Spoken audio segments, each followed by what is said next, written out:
Weil im Prinzip kannst du auch in Spanien an der Strandpromenade rumlaufen, sind ja auch bloß Läden hier. Ja, ich guck gerade an. Nach deiner Autowerkstatt hast du nicht mehr mal geguckt. Ja, nee.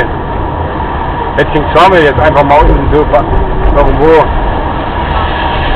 Bei den Waschanlagen mal gefragt. Du hättest gefragt? Ich hätte Sicherung hingezeigt.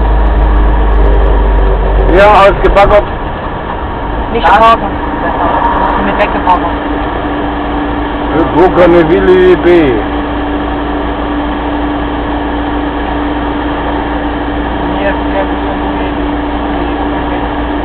Ja, nimm ein Restaurant mit Wasser.